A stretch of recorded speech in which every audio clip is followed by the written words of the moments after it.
नमस्कार दोस्तों, स्वागत है आप सभी का क्वेश्चन पुर पर। दोस्तों, भारतीय शिक्षा व्यवस्था की नींव को समझने के लिए जिस आयोग को पढ़ना सबसे अनिवार्य है वह है कोठारी आयोग यानी शिक्षा आयोग 1964 to 66। क्या आप जानते हैं कि क्यों इस आयोग को भारतीय शिक्षा के इतिहास में सबसे व्यापक और दूरदर्शी माना जाता है?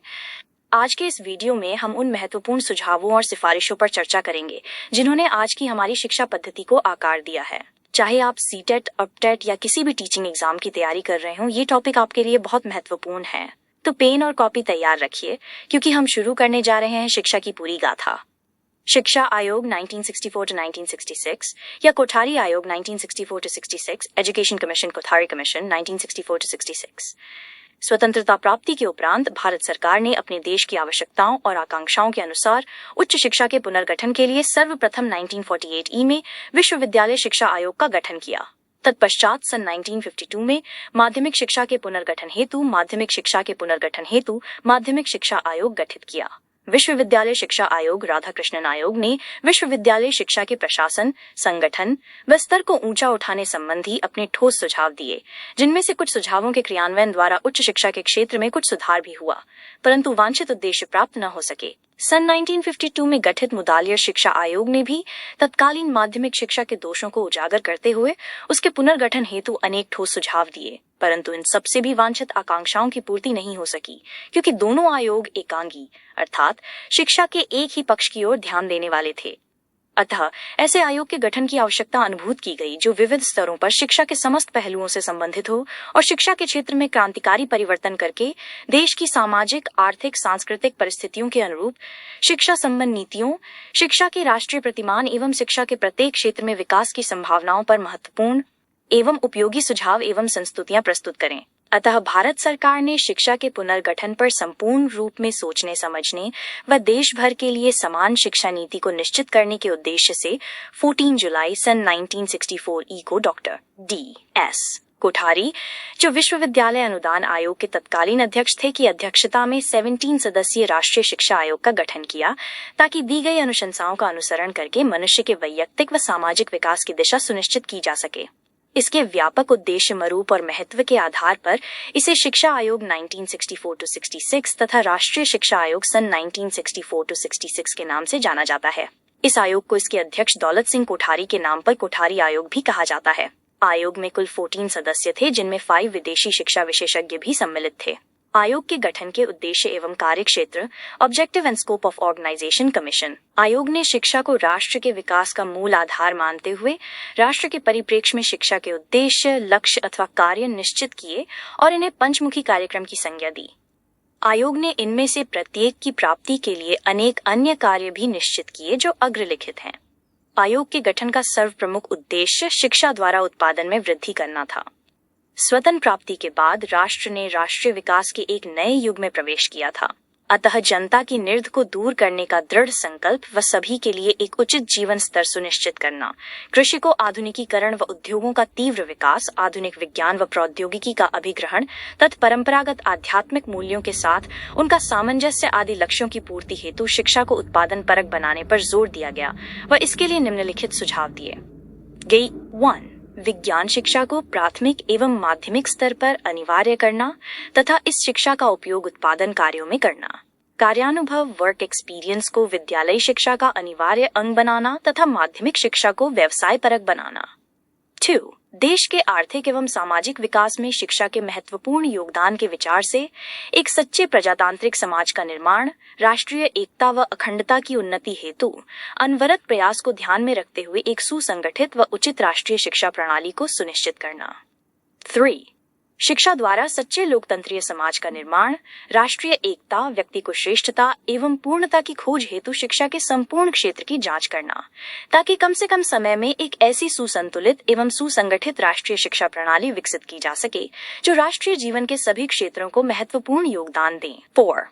शिक्षा के सभी स्तरों पर असाधारण विस्तार के बावजूद शिक्षा के अनेक अंगों के संबंध में व्याप्त असंतोष को दूर करने के लिए माध्यमिक विद्यालय एवं विश्वविद्यालय शिक्षा के क्षेत्रों में पर्याप्त उन्नयन करने हेतु पाठ्यक्रम में विभिन्नीकरण, डाइवर्सिफिकेशन ऑफ कोर्सेज की योजना का विस्तार करना ताकि उद्योगों व व्यवसायों हेतु प्रशिक्षित व्यक्ति मिल सकें तथा शिक्षकों के वेतनों व कार्य दशाओं में वांछनीय परिवर्तन लाना, अर्थात शिक्षा की संख्यात्मक क्वांटिटेटिव उन्नति के अनुपात में गुणात्मक क्वालिटेटिव उन्नति को सुनिश्चित करना। 5. शिक्षा के क्षेत्र में विज्ञान एवं प्रौद्योगिकी के सब साधनों के उत्तम प्रयोग हेतु शिक्षा का आधार उत्तम व प्रगतिशील बनाने का दृढ़ संकल्प करना। 6.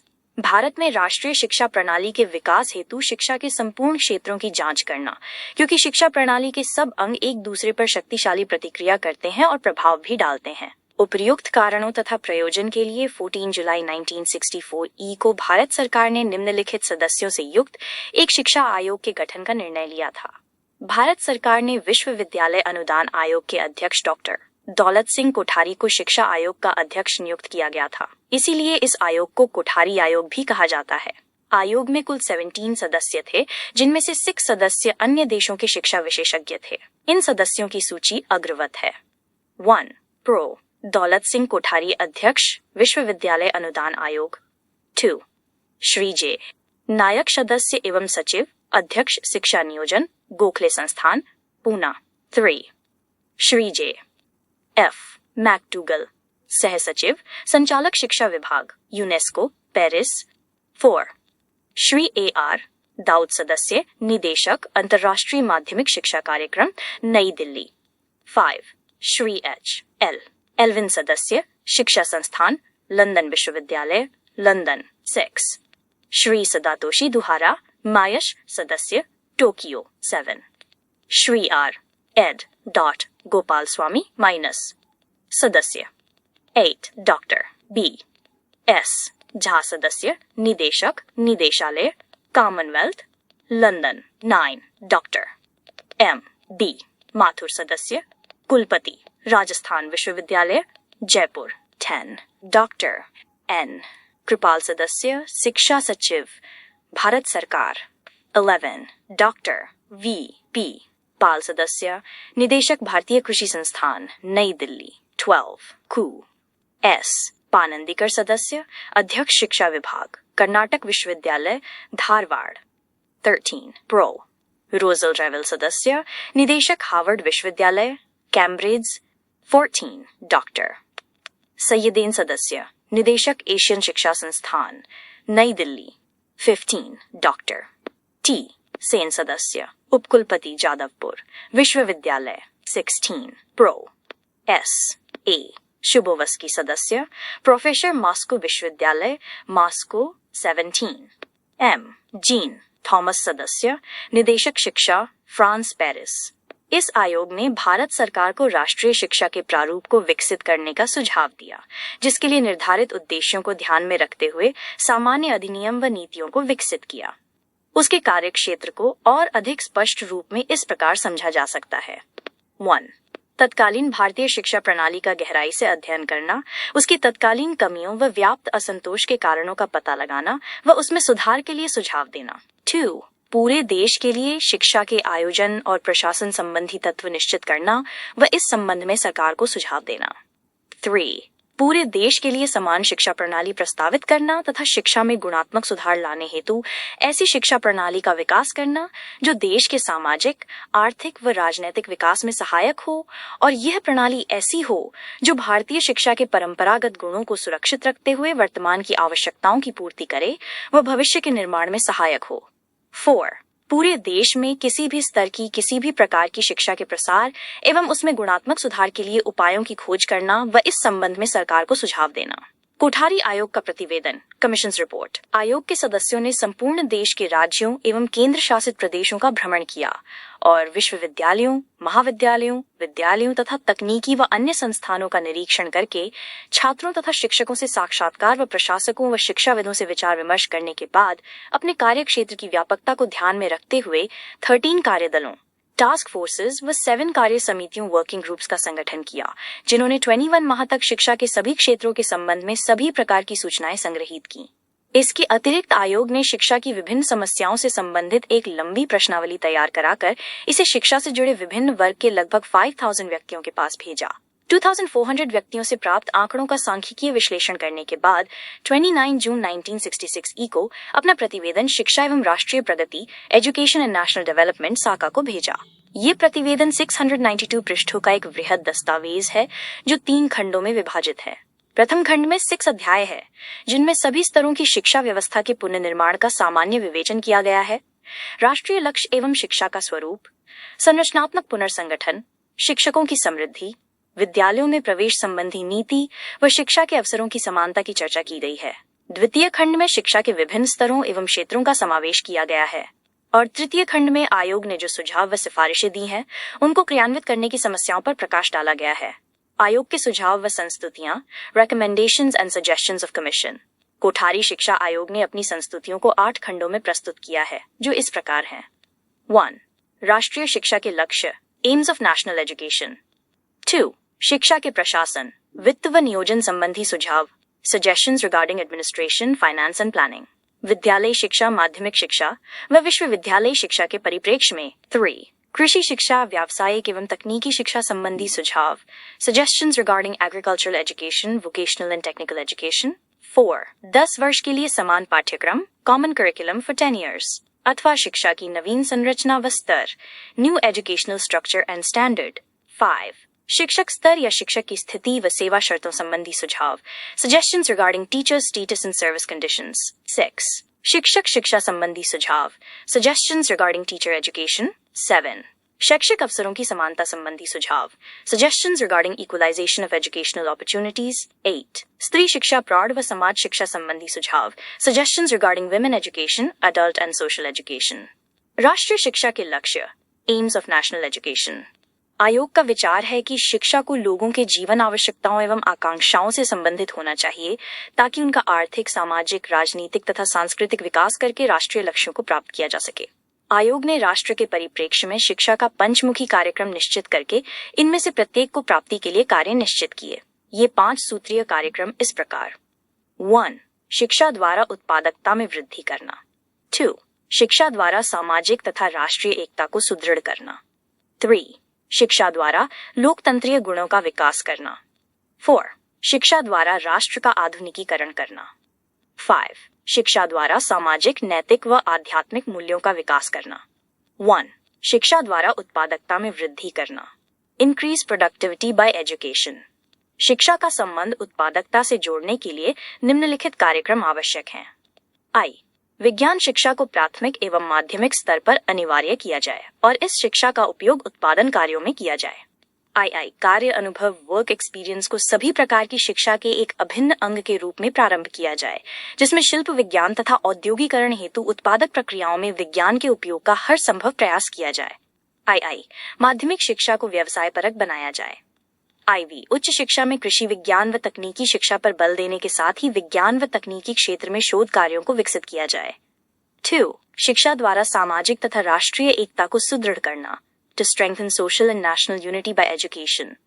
आयोग ने अपनी जांच में पाया कि तत्कालीन शिक्षा प्रणाली राष्ट्रीय एकता तथा एकीकरण को कायम रखने में विफल रही है। देश की प्रगति हेतु सामाजिक व राष्ट्रीय एकीकरण की आवश्यकता का अनुभव करते हुए आयोग ने निम्न सुझाव दिए। I. गुणवत्तापूर्ण शिक्षा प्रदान करने हेतु एक समान स्कूल प्रणाली की स्थापना की जाए, जिसमें शिक्षा सबके लिए समान रूप से उपलब्ध हो और अच्छी शिक्षा आर्थिक आधार पर नहीं बल्कि योग्यता के आधार पर उपलब्ध हो। आई. शिक्षा के सभी स्तरों पर समाज सेवा व राष्ट्र सेवा कार्य अनिवार्य हों। आई. सभी संघीय भाषाओं का विकास किया जाए तथा राष्ट्रभाषा हिंदी के विकास हेतु विशेष प्रयत्न किए जाएं। IV.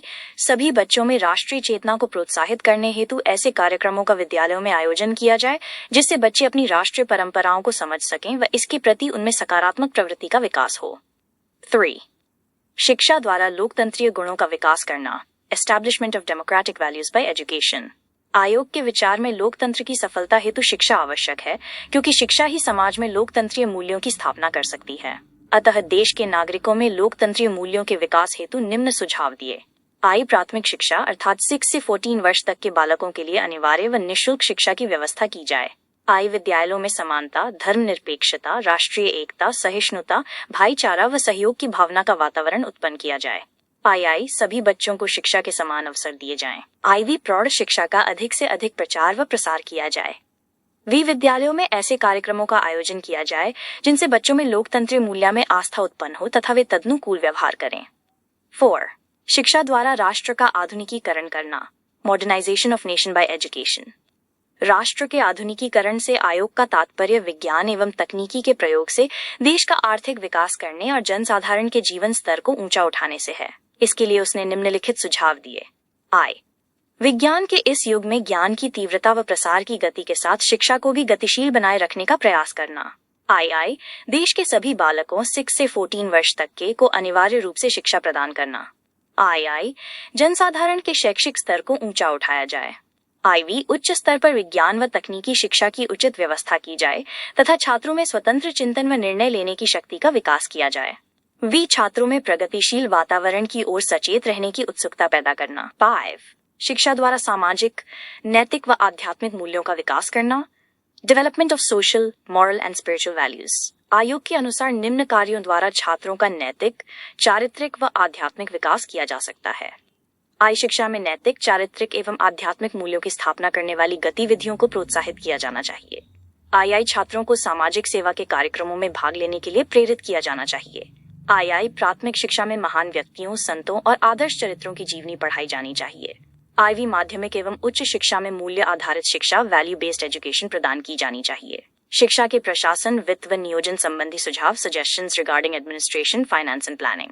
चूंकि आयोग का कार्यक्षेत्र पूर्व प्राथमिक शिक्षा से लेकर विश्वविद्यालय स्तर तक की शिक्षा में सकारात्मक परिवर्तन लाना था, इसलिए उसने सभी स्तरों की शिक्षा के पुनर्गठन हेतु निम्न सुझाव दिए। 1. विद्यालय शिक्षा के प्रशासन व निरीक्षण संबंधी सुझाव, suggestions regarding administration and inspection of school education. I. केंद्र में राष्ट्रीय विद्यालय शिक्षा बोर्ड, national board of school education और भारतीय शिक्षा सेवा, इंडियन एजुकेशन सर्विस का गठन किया जाए। आई. कक्षा 1 से कक्षा 8 तक प्राथमिक शिक्षा के 2 स्तर बना दिए जाएं। पहले भाग में कक्षा सिर्फ 5 तक तथा दूसरा भाग कक्षा 6 से 8 तक होना चाहिए। आई. राज्य सरकारों द्वारा राज्य शिक्षा सेवा, स्टेट एजुकेशन सर्विस तथा राज्य विद्यालय शिक्षा परिषद, state board of school education का गठन किया जाना चाहिए। IV. देश के समस्त विद्यालयों, सरकारी, गैर सरकारी, स्थानीय निकायों द्वारा संचालित, सहायता प्राप्त, गैर सहायता प्राप्त की भिन्न भिन्न प्रकार की प्रबंध समितियों को समाप्त कर सामान्य विद्यालय प्रबंध पद्धति का विकास किया जाए और इनकी प्रबंध समितियों में शिक्षा विभाग के व्यक्तियों का प्रतिनिधित्व होना चाहिए।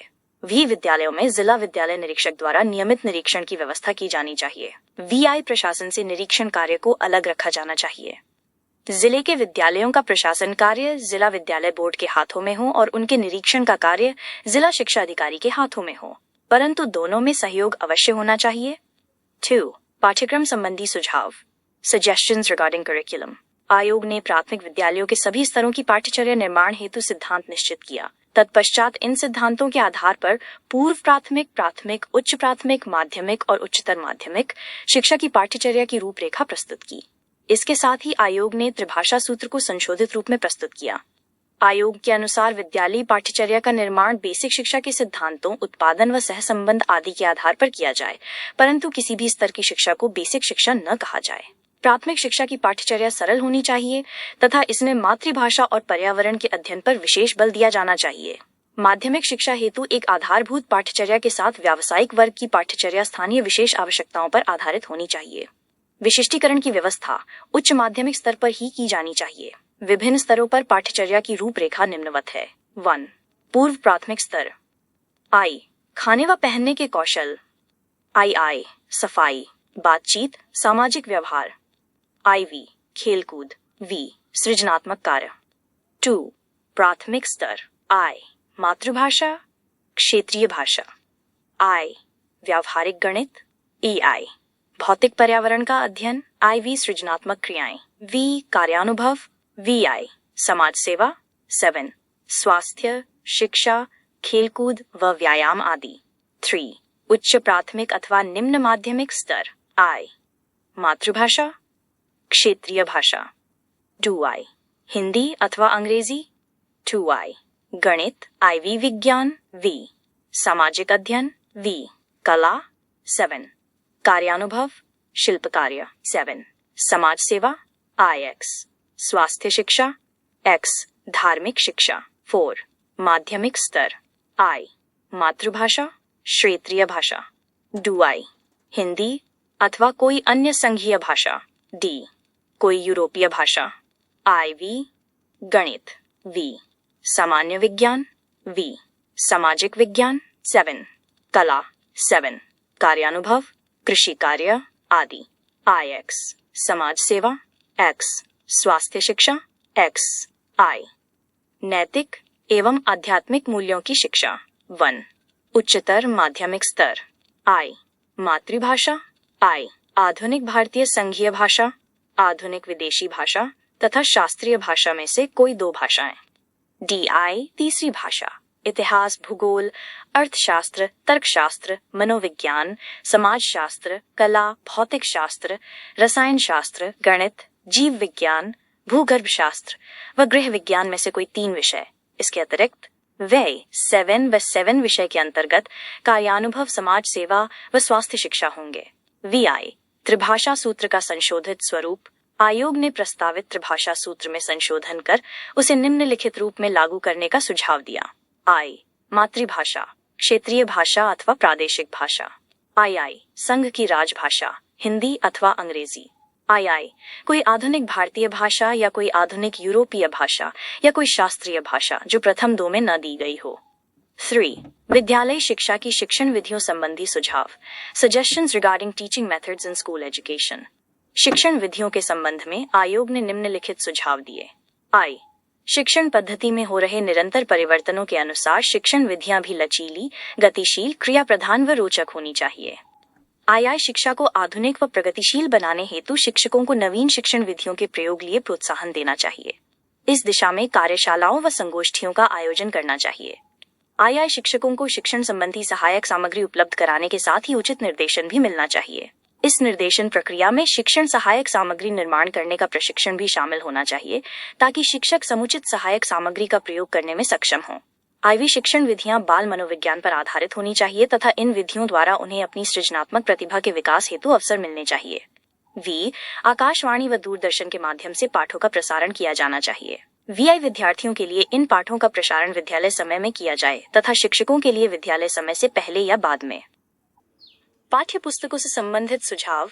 Suggestions regarding text books. आयोग ने पाठ्य पुस्तकों के निर्माण हेतु राष्ट्रीय स्तर पर व्यापक योजना बनाए जाने व राष्ट्रीय शैक्षिक अनुसंधान एवं प्रशिक्षण परिषद NCERT के सिद्धांतों को अपनाए जाने का सुझाव दिया व इन पाठ्य पुस्तकों के निर्माण, परीक्षण व मूल्यांकन हेतु राज्य सरकारों की जिम्मेदारी सुनिश्चित की। इसके साथ ही राष्ट्रीय स्तर पर पाठ्य पुस्तकों के लेखन हेतु प्रतिभावान व्यक्तियों को पारिश्रमिक दिए जाने की भी व्यवस्था का सुझाव दिया गया। विशेषकर विज्ञान व तकनीकी की पाठ्य पुस्तकों के निर्माण हेतु एक स्वायत्त संस्था के गठन का सुझाव दिया गया। 5 विद्यालय शिक्षा में निर्देशन एवं परामर्श संबंधी सुझाव। Suggestions regarding guidance and counselling in school education. प्राथमिक स्तर पर छात्रों को विभिन्न प्रकार की समस्याओं का सामना करना पड़ता है, जो विद्यालय में मन न लगना, कोई विषय समझ में न आना, विद्यालय में समायोजन न कर पाना आदि। इन शैक्षिक समस्याओं के निदान हेतु शैक्षिक निर्देशन व परामर्श की आवश्यकता होती है। अतः इस संबंध में आयोग ने निम्न सुझाव दिए हैं। I छात्र छात्राओं हेतु शैक्षिक निर्देशन व परामर्श की व्यवस्था प्राथमिक स्तर से ही की जानी चाहिए। II सभी जिलों में कम से कम एक विद्यालय में निर्देशन की समुचित व्यवस्था अवश्य होनी चाहिए। II शिक्षकों को सेवा मध्य कार्यक्रम इन सर्विस प्रोग्राम के अंतर्गत निर्देशन व परामर्श में प्रशिक्षित किया जाना चाहिए। IV शैक्षिक निर्देशन द्वारा विशिष्ट बालकों हेतु विशेष शिक्षा की उपयुक्त व्यवस्था की जानी चाहिए। V निर्देशन में प्रशिक्षण कार्यक्रम की व्यवस्था राजकीय मार्गदर्शन ब्यूरो व प्रशिक्षण महाविद्यालयों में की जानी चाहिए। 6 विद्यालय शिक्षा में मूल्यांकन, इवैल्यूएशन इन स्कूल एजुकेशन। आयोग के अनुसार शिक्षा प्रत्येक स्तर पर मूल्यांकन हेतु सतत प्रक्रिया होनी चाहिए, जिसमें छात्रों का मूल्यांकन पूरे वर्ष चलना चाहिए। इसमें भी आंतरिक मूल्यांकन को विशेष महत्व देना चाहिए। कक्षा 1 से 4 तक के छात्रों का मूल्यांकन केवल आंतरिक होना चाहिए तथा प्राथमिक स्तर के अंत में जिला स्तर पर बाह्य परीक्षा की व्यवस्था जिला शिक्षा अधिकारी द्वारा की जानी चाहिए। छात्रों की जिन उपलब्धियों का मूल्यांकन लिखित परीक्षाओं द्वारा संभव न हो, उनका मापन मौखिक एवं प्रायोगिक परीक्षाओं द्वारा किया जाना चाहिए। आंतरिक मूल्यांकन में संचयी अभिलेख को तथा बोर्ड की परीक्षा में ग्रेड प्रणाली को महत्व देना चाहिए। 7 विद्यालय शिक्षा के प्रसार हेतु सुझाव। Suggestions for expansion of school education. आयोग ने विद्यालय शिक्षा के भिन्न भिन्न स्तरों के प्रसार संख्यात्मक वृद्धि हेतु विभिन्न सुझाव दिए हैं। I पूर्व प्राथमिक शिक्षा का प्रसार, expansion of pre primary education.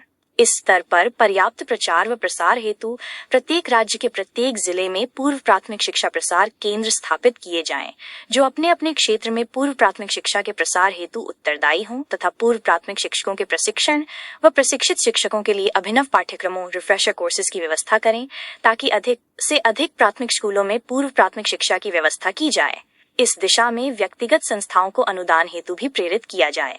UI प्राथमिक शिक्षा का प्रसार, एक्सपेंशन ऑफ प्राइमरी एजुकेशन। इस स्तर पर 6 से 14 वर्ष की आयु के बालकों हेतु अनिवार्य व निःशुल्क शिक्षा के लक्ष्य को प्राप्त करने हेतु अधिक तेजी से प्राथमिक स्कूल खोले जाने तथा अपव्यय व अवरोधन की समस्या को रोकने का सुझाव दिया गया है। इस लक्ष्य को प्राप्त करने हेतु सभी बच्चों को 1 किमी की दूरी के अंदर प्राथमिक व 3 किलोमीटर की दूरी के अंदर उच्च प्राथमिक स्कूल उपलब्ध कराए जाएं तथा जो बच्चे प्राथमिक शिक्षा के बाद पढ़ने की स्थिति में नहीं हैं, उन्हें किसी हस्तकार्य में निपुण बनाए जाने की आवश्यकता है।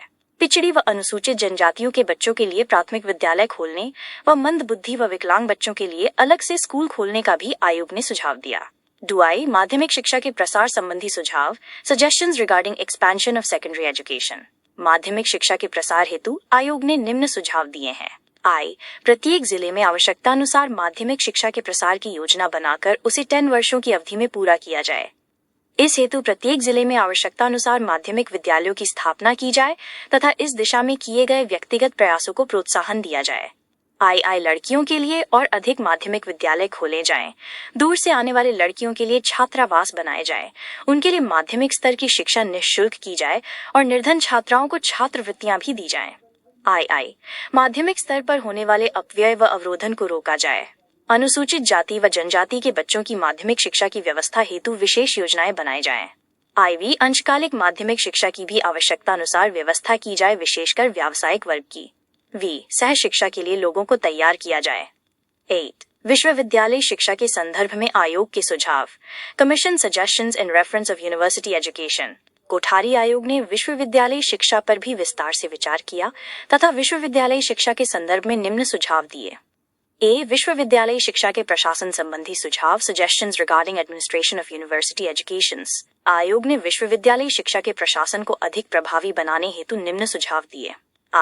विश्वविद्यालय अनुदान आयोग का पुनर्गठन करके इसे और अधिक सशक्त बनाया जाए तथा इसे उच्च शिक्षा संस्थाओं को अनुदान देने के साथ साथ उनके निरीक्षण का अधिकार व उच्च शिक्षा के स्तर को बनाए रखने का उत्तरदायित्व भी सौंपा जाए। विश्वविद्यालय अनुदान आयोग विश्वविद्यालयों को उदारता पूर्वक अनुदान दें, विशेषकर उच्च अध्ययन केंद्रों सेंटर्स ऑफ एडवांस स्टडीज की स्थापना के लिए।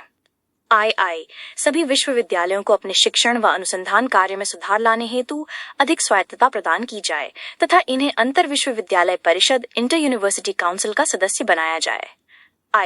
विश्वविद्यालयों के प्रशासन तंत्र का भी पुनर्गठन करके 50% सदस्य विश्वविद्यालय के प्रतिनिधि व 50% बाह्य सदस्य रखे जाएं।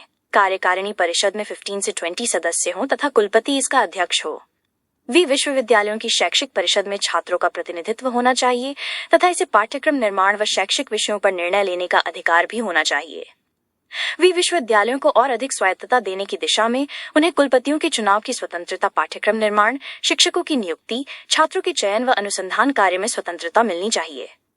विश्वविद्यालय शिक्षा का संगठन, ऑर्गेनाइजेशन ऑफ यूनिवर्सिटी एजुकेशन। आयोग ने विश्वविद्यालय शिक्षा की उचित व्यवस्था हेतु 4 प्रकार की उच्च शिक्षा संस्थाओं, सामान्य विश्वविद्यालय, वरिष्ठ विश्वविद्यालय, सामान्य महाविद्यालय और स्वायत्त महाविद्यालयों की स्थापना का सुझाव दिया। इनमें से नए विश्वविद्यालयों की स्थापना आवश्यकतानुसार तथा उच्च शिक्षा के स्तर को ऊंचा उठाने हेतु की जाए तथा कई स्नातकोत्तर महाविद्यालय को संगठित करके नए विश्वविद्यालय का रूप देने का सुझाव भी दिया गया। वरिष्ठ महाविद्यालयों के अति मेधावी छात्रों को प्रवेश देना, छात्रवृत्तियों की विशेष व्यवस्था, राष्ट्रीय व अंतर्राष्ट्रीय स्तर पर शिक्षकों की नियुक्ति व उन्हें शोध कार्य हेतु विशेष सुविधाएं उपलब्ध कराना तथा संपूर्ण वित्तीय भार विश्वविद्यालय अनुदान आयोग द्वारा लेने का सुझाव दिया। इसी प्रकार आयोग ने नए महाविद्यालयों की स्थापना, स्वायत्त महाविद्यालयों की स्थापना, अंशकालिक शिक्षा व पत्राचार पाठ्यक्रम संबंधी सुझाव के अतिरिक्त उच्च शिक्षा संस्थाओं में प्रवेश संबंधी उपयोगी सुझाव भी दिए। शोध कार्य के लिए केवल योग्य, प्रतिभाशाली व परिश्रमी व्यक्तियों का चयन किए जाने की अनुशंसा भी की गई। विश्वविद्यालय शिक्षा के उद्देश्य, एम्स ऑफ यूनिवर्सिटी एजुकेशन। आयोग द्वारा निर्धारित भारतीय विश्वविद्यालयों के लक्ष्य को ही उच्च शिक्षा के उद्देश्य माना जा सकता है, जिनका क्रमिक वर्णन अग्र प्रकार है। 1. पुराने ज्ञान एवं विश्वासों का मूल्यांकन करने के पश्चात नवीन ज्ञान की प्राप्ति एवं नए तथ्यों सत्य की खोज करना। 2. सामाजिक न्याय को प्रोत्साहन देकर मूल्यों का विकास करना तथा छात्रों व शिक्षकों में उचित मान्यताओं व दृष्टिकोणों का विकास करना। 3. प्रतिभाशाली युवकों की खोज करना तथा उनकी प्रतिभाओं के विकास में सहायता करना। 4. कृषि, चिकित्सा, विज्ञान, तकनीकी एवं अन्य क्षेत्रों के लिए कुशल एवं प्रशिक्षित व्यक्तियों का निर्माण करना। D. पाठ्यक्रम संबंधी सुझाव, सजेशंस रिगार्डिंग करिकुलम। पाठ्यक्रम के संबंध में आयोग के सुझाव निम्नवत हैं। 1. प्रथम स्नातक पाठ्यक्रम 3 वर्ष का किया जाए तथा इस स्तर पर सामान्य तथा ऑनर्स दोनों प्रकार के पाठ्यक्रमों की व्यवस्था की जाए। 2. स्नातक स्तर पर पाठ्यक्रम में नए नए विषयों का समावेश करके उन्हें विषयों के चयन हेतु पर्याप्त अवसर दिए जाएं। 3. परास्नातक स्तर पर पाठ्यक्रम 2 वर्ष का हो तथा इस स्तर पर भी विषयों के चुनाव हेतु पर्याप्त अवसर हो। 4. HD उपाधि के लिए छात्र को 2 से 3 वर्ष तक का शोध कार्य करने का अवसर दिया जाए तथा मूल्यांकन प्रणाली के स्तर को भी ऊंचा उठाया जाए। 5.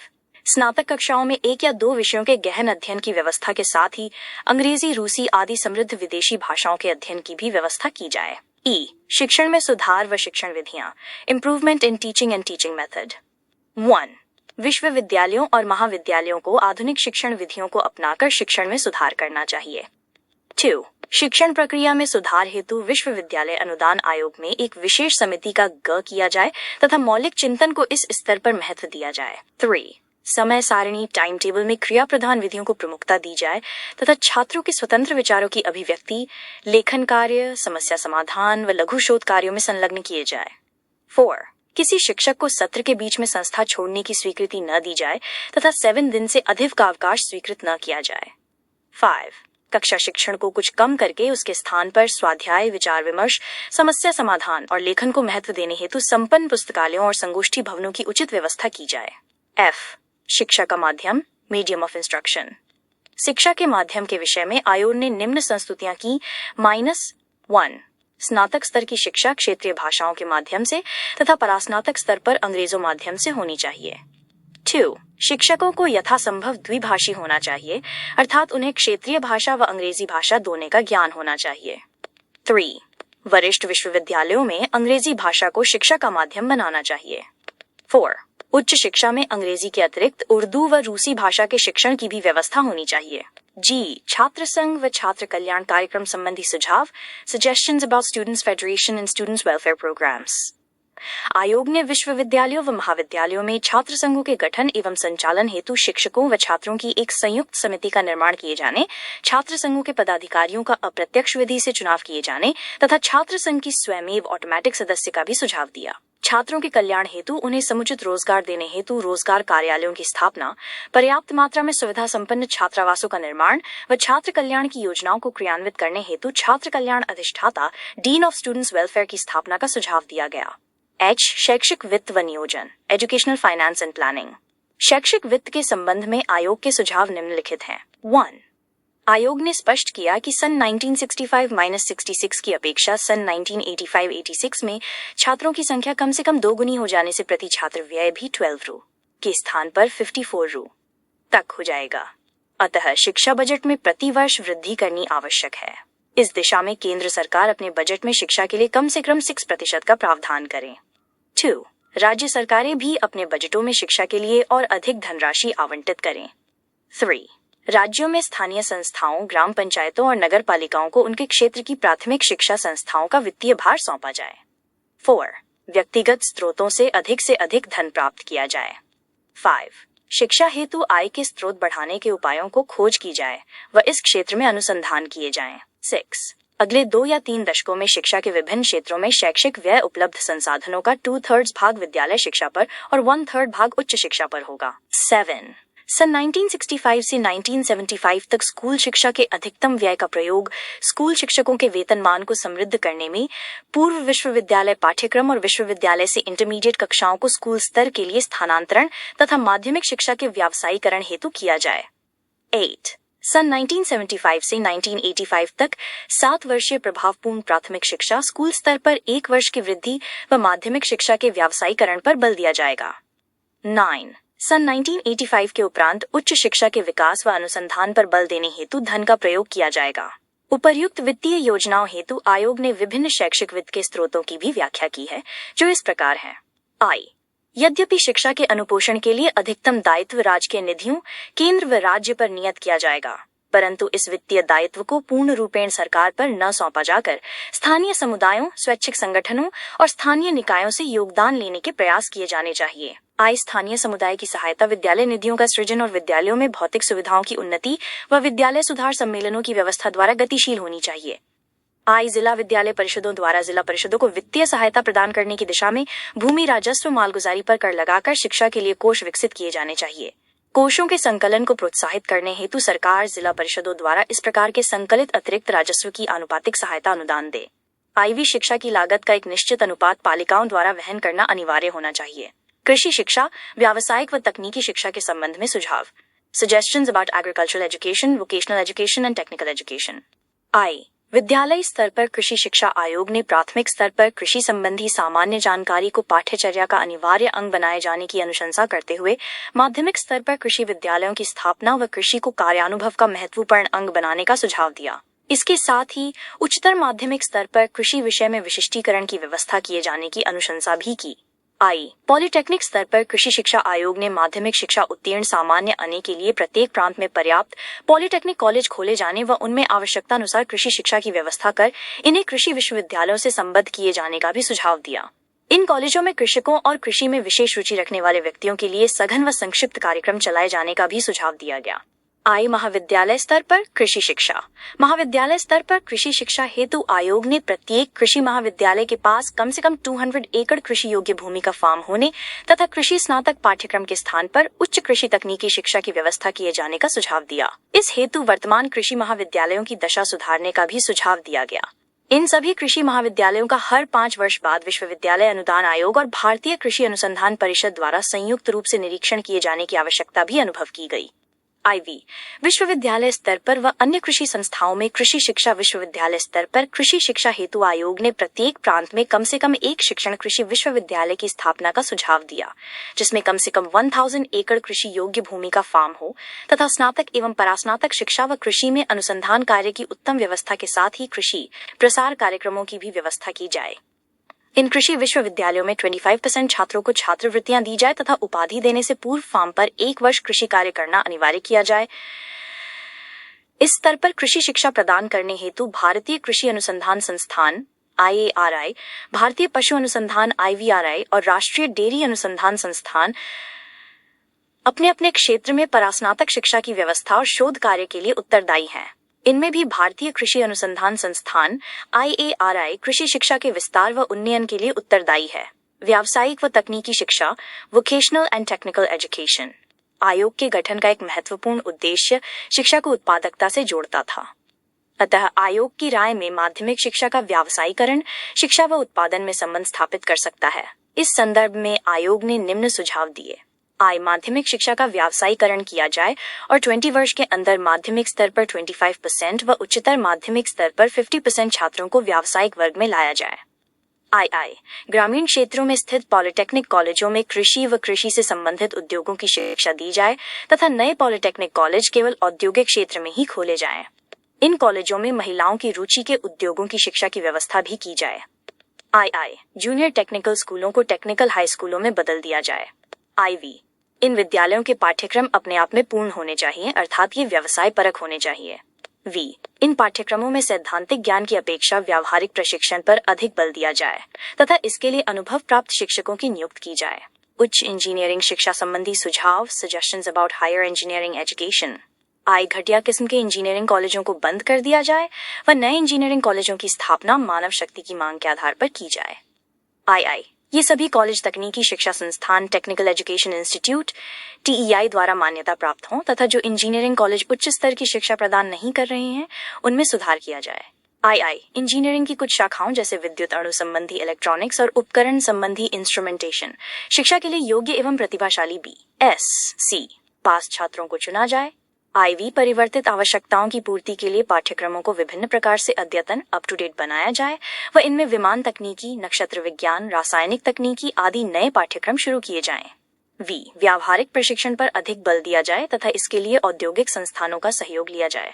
VI इंजीनियरिंग कॉलेजों के स्नातकोत्तर पाठ्यक्रमों में केवल उन्हीं छात्र छात्राओं को प्रवेश दिया जाए जो इंजीनियरिंग की स्नातक शिक्षा प्राप्त करने के बाद किसी उद्योग में वर्ष कार्य कर चुके हों।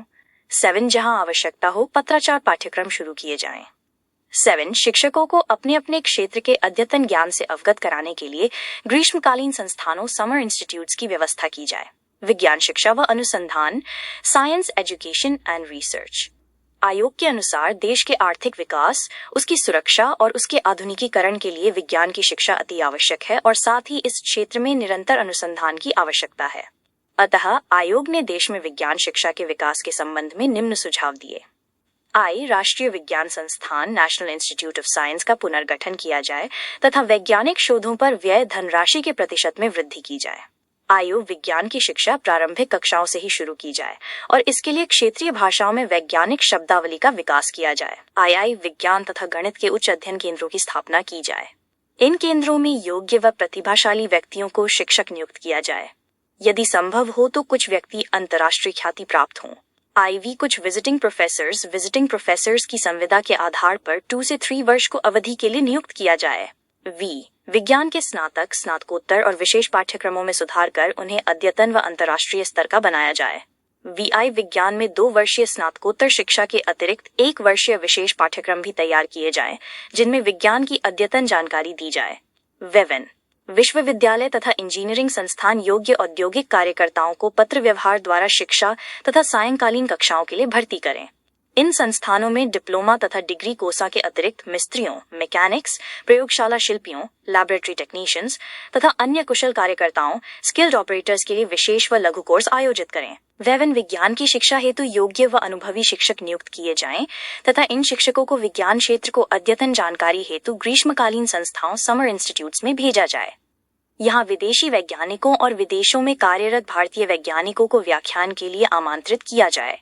विज्ञान की शिक्षा प्राप्त करने वाले छात्र छात्राओं के मूल्यांकन हेतु सैद्धांतिक परीक्षा को अपेक्षा प्रायोगिक कार्य को महत्व दिया जाए। विश्वविद्यालय के गुणात्मक पक्ष में सुधार हेतु सामूहिक कार्य, टीम वर्क का विकास किया जाए। शिक्षा की नवीन संरचना व स्तर, new structure of education and standard आयोग ने शिक्षा में एक रूपता लाने हेतु शिक्षा के विभिन्न स्तरों तथा उपस्तरों हेतु एक समान शिक्षा प्रणाली का प्रारूप बताया है, जो इस प्रकार है। शिक्षा प्रणाली का नवीन प्रारूप। 1. पूर्व प्राथमिक शिक्षा कक्षा से पहले तक। 2. प्राथमिक शिक्षा कक्षा से 7 या 8 तक। अवर प्राथमिक कक्षा 1 से 4 या 2 से 5 तक। उच्च प्राथमिक कक्षा 5 से 7 या 7 से 8 तक। 3. माध्यमिक शिक्षा कक्षा 7 से 12 या 9 से 12 तक। अवर माध्यमिक शिक्षा कक्षा 7 से 10 या 9 से 10 तक। उच्च माध्यमिक शिक्षा कक्षा 11 से 12 तक। 4. उच्च शिक्षा holds professional degree. B.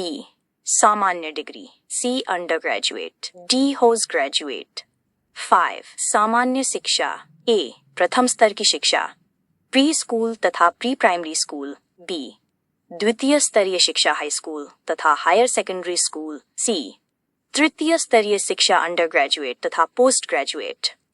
आयोग ने विद्यालय शिक्षा की नवीन संरचना के विषय में कुछ सुझाव भी दिए हैं। 1. सामान्य शिक्षा की अवधि 10 वर्ष की होनी चाहिए और इसमें प्राथमिक एवं निम्न माध्यमिक शिक्षा को सम्मिलित किया जाना चाहिए। 2. प्राथमिक शिक्षा की अवधि 7 से 8 वर्ष हो तथा इसे 4 या 5 वर्ष की निम्न प्राथमिक शिक्षा व 3 वर्ष की उच्च प्राथमिक शिक्षा में विभक्त किया जाए।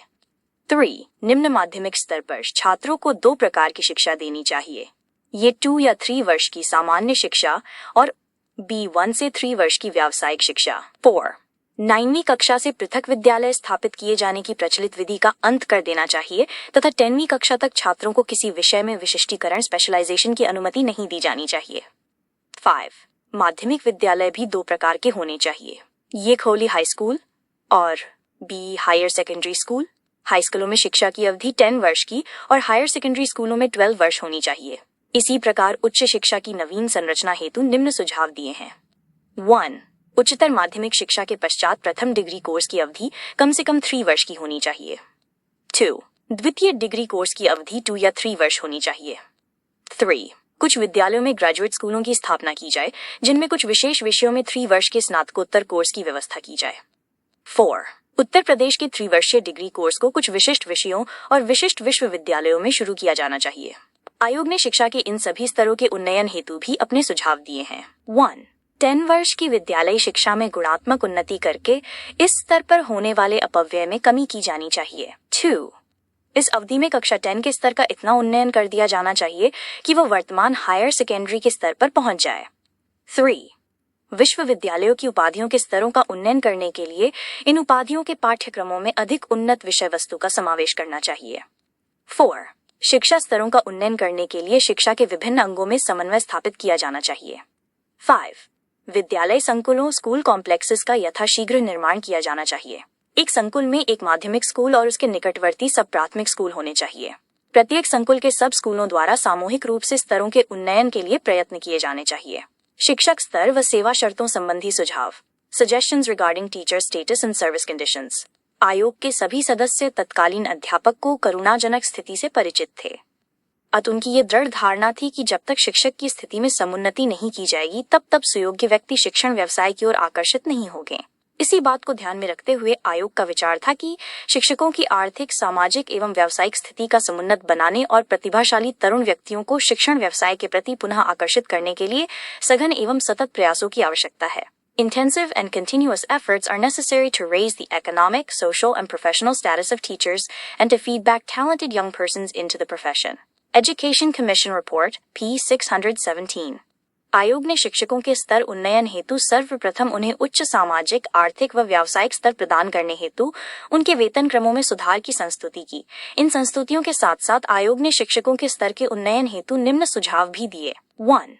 केंद्र सरकार द्वारा सभी शिक्षकों के लिए समुचित वेतनमान निर्धारित किए जाएं तथा सभी नियमित शिक्षकों को सरकारी कर्मचारियों के समान महंगाई भत्ता दिया जाना चाहिए। 2. सरकारी तथा गैर सरकारी अनुदान प्राप्त विद्यालयों के शिक्षकों के वेतनमान समान होने चाहिए। 3. सभी वेतन दरों का समय समय पर कम से कम 5 वर्ष में एक बार तो अवश्य ही पुनर्निरीक्षण होना चाहिए। 4. ऊपर दिए गए वेतनमानों में शहरों में मिलने वाला प्रतिमाह निर्वाह भत्ता या अन्य भत्ते शामिल नहीं किए गए हैं। ये भत्ते ऊपर बताए गए वेतनमान के अतिरिक्त होंगे जो समानता के अधिनियम के आधार पर मिलने चाहिए। 5. उक्त वेतन दरें सभी सरकारी, स्थानीय स्वायत्त निकायों और निजी संस्थाओं के स्कूलों के स्वायत्त निकायों और अध्यापकों को दी जाएंगी। 6. शिक्षक के रूप में योग्य व्यक्तियों की ही नियुक्ति की जाएगी तथा उनकी अतिरिक्त योग्यता हेतु उन्हें अधिक वेतन दिया जाए। 7. शिक्षकों की पदोन्नति उनकी योग्यता व कुशलता के आधार पर की जानी चाहिए। विशेष रूप से योग्य शिक्षकों को उनकी योग्यता के अनुरूप शिक्षण कार्य करने के अवसर दिए जाने चाहिए। शिक्षण कार्य की दशाएं व सेवा शर्तों पर सुझाव। Suggestions on terms of service and teaching work. आयोग के अनुसार तात्कालिक समय में प्रत्येक राज्य में अध्यापकों की कार्य की दशाओं और सेवा की शर्तों में अनिश्चितता है। अध्यापक अनिश्चित भविष्य के कारण अपने व्यवसाय के प्रति न्याय नहीं कर पाते। इसलिए आयोग ने अध्यापकों हेतु उचित कार्य दशाओं का निर्धारण व सेवा शर्तों संबंधी निम्नलिखित सुझाव दिए हैं। 1. सभी नियमित शिक्षकों को सरकारी तथा अनुदान प्राप्त को भविष्य निधि, पेंशन एवं बीमा, त्रिमुखी लाभ आदि की सुविधाएं दी जानी चाहिए। 2. सरकारी तथा अनुदान प्राप्त विद्यालयों के शिक्षकों की सेवा शर्तों में अंतर नहीं होना चाहिए। 3. शिक्षकों को प्रत्येक 5 वर्ष में एक बार पर्यटन के लिए LC किराया भत्ता या रियायती रेलवे पास की व्यवस्था कराई जानी चाहिए। 4. कक्षा शिक्षण के घंटों के साथ साथ सहगामी क्रियाओं के लिए भी अध्यापकों से कार्य लिया जाए, परंतु ये ध्यान रहे कि उन पर कार्य का भार अधिक न हो। 5. शिक्षकों को अपनी व्यावसायिक उन्नति करने के लिए उपयुक्त सुविधाएं प्रदान की जानी चाहिए। 6. महाविद्यालयों व विश्वविद्यालयों के क्रमश 25 व 50% शिक्षकों को आवास सुविधा दी जाए। 7. शिक्षकों को सभी नागरिक अधिकारों का उपयोग करने की स्वतंत्रता दी जानी चाहिए तथा उन पर किसी प्रकार के निर्वाचनों में भाग लेने पर कोई प्रतिबंध नहीं होना चाहिए। 8. शिक्षकों की ट्यूशन पर रोक लगानी चाहिए। 9. शिक्षक के रूप में कार्य करने हेतु स्त्रियों को प्रोत्साहन दिया जाना चाहिए। 10. ग्रामीण क्षेत्रों में महिला अध्यापकों के निवास की व्यवस्था आवश्यक है। 11. आदिवासी क्षेत्रों में काम करने वाले अध्यापकों को विशेष भत्ता, आवास व बच्चों की शिक्षा व्यवस्था व उनके लिए विशेष प्रशिक्षण की व्यवस्था की जानी चाहिए। शिक्षक शिक्षा संबंधी आयोग के सुझाव। Suggestions regarding teacher education. आयोग के अनुसार शिक्षा में गुणात्मक सुधार के लिए ये आवश्यक है कि अध्यापकों के व्यावसायिक प्रशिक्षण हेतु एक समुचित कार्यक्रम हो। आयोग ने अध्यापकों की व्यावसायिक शिक्षा के महत्व को दर्शाते हुए लिखा है, शिक्षा की गुणात्मक उन्नति के लिए अध्यापकों की व्यावसायिक शिक्षा का ठोस कार्यक्रम अनिवार्य है। A sound program of professional education of teachers is essential for the qualitative improvement of education. Education Commission Report P.67। अतः आयोग ने अध्यापक शिक्षा पर गंभीरतापूर्वक विचार किया तथा अध्यापकों की शिक्षा के संबंध में कुछ सिफारिशें देने से पूर्व तत्कालीन दोषों पर भी ध्यान दिया। आयोग के मतानुसार अध्यापक शिक्षा के प्रमुख दोष इस प्रकार हैं। 1. प्रशिक्षण संस्थाओं के स्तर में गिरावट का कारण योग्य अध्यापकों का अभाव है। 2. प्रशिक्षण संस्थाओं के पाठ्यक्रमों में नवीनता, सजीवता व वास्तविकता का अभाव है क्योंकि इन संस्थाओं में दिया जाने वाला प्रशिक्षण अधिकांश रूप से परंपरागत है। 3. इन प्रशिक्षण संस्थाओं में सिखाई जाने वाली शिक्षण पद्धतियों अत्यंत प्राचीन होने के कारण वर्तमान उद्देश्यों की प्राप्ति में सहायक नहीं है। 4. माध्यमिक विद्यालयों में शिक्षकों को प्रशिक्षण देने वाली संस्थाओं का इन विद्यालयों की दैनिक समस्याओं और विश्वविद्यालय के साहित्यिक जीवन से कोई संबंध नहीं है। इन्हीं सब दोषों को उजागर करते हुए आयोग ने इनके निराकरण हेतु महत्वपूर्ण सुझाव दिए जो इस प्रकार हैं। 1. शिक्षक प्रशिक्षण कार्यक्रम में अलगाव, आइसोलेशन इन टीचर्स ट्रेनिंग प्रोग्राम। आयोग के मतानुसार दोनों स्तरों की शिक्षक प्रशिक्षण संस्थाएं एवं उनके कार्यक्रम सामान्य शिक्षा संस्थाओं और उनके कार्यक्रमों से भिन्न थे, अतः वे अलग थलग से प्रतीत होते थे। उनमें क्रमिक संबंध स्थापित करने हेतु आयोग ने निम्नलिखित सुझाव दिए। 1. शिक्षा विषय को विश्वविद्यालयों के भी ए व एम ए के पाठ्यक्रमों में शामिल किया जाना चाहिए। 2. प्रत्येक राज्य में राज्य शिक्षक शिक्षा board state board of teacher education को स्थापना की जाए जो सभी स्तर के शिक्षकों के प्रशिक्षण एवं उनके कार्यक्रमों हेतु उत्तरदायी हो। 3. सभी प्रशिक्षण संस्थाओं में प्रसार सेवा विभाग एक्सटेंशन सर्विस डिपार्टमेंट का निर्माण किया जाना चाहिए। 4. सभी शिक्षण प्रशिक्षण संस्थाओं को शिक्षक प्रशिक्षण कॉलेज या ट्रेनिंग कॉलेज कहा जाए ताकि शिक्षण संस्थाओं की पृथकता का अंत हो सके। 5. सभी राज्यों में कॉम्प्रिहेंसिव कॉलेजेस की स्थापना की जाए तथा उनमें शिक्षा के विभिन्न स्तरों के लिए अध्यापकों को प्रशिक्षण दिया जाए। 6. कुछ चुने हुए विश्वविद्यालयों में शिक्षा स्कूल ऑफ एजुकेशन स्थापित किए जाएं, जिनमें शिक्षक शिक्षा कार्यक्रम चलाए जाएं और साथ ही शिक्षक शिक्षा के क्षेत्र में अनुसंधान कार्य चलाए जाएं। 7. शिक्षण अभ्यास हेतु मान्यता प्राप्त स्कूल ही चुने जाएं और चुने हुए स्कूलों को राज्य द्वारा सहकारी स्कूल, काउंटी ऑपरेटिंग स्कूल्स की मान्यता दी जाए और इन्हें साज सज्जा हेतु विशेष सहायता अनुदान दिया जाए। 8. समय समय पर शिक्षक प्रशिक्षण संस्थाओं और सहकारी स्कूलों में अध्यापकों का आदान प्रदान किया जाए। 2. शिक्षक शिक्षा के स्तर में गिरावट, decline in the level of teacher education. आयोग के मतानुसार तत्कालीन प्राथमिक शिक्षक प्रशिक्षण संस्थाओं और माध्यमिक शिक्षक प्रशिक्षण संस्थाओं दोनों का स्तर बहुत निम्न था। अतः शिक्षक शिक्षा में गुणात्मक सुधार हेतु आयोग ने निम्नलिखित सुझाव दिए। 1. प्राथमिक शिक्षक प्रशिक्षण के स्तर को बनाए रखने का उत्तरदायित्व राज्य शिक्षक शिक्षा board state board of teacher education का होना चाहिए और माध्यमिक शिक्षक प्रशिक्षण के स्तरमान को बनाए रखने का उत्तरदायित्व विश्वविद्यालयों का होना चाहिए। 2.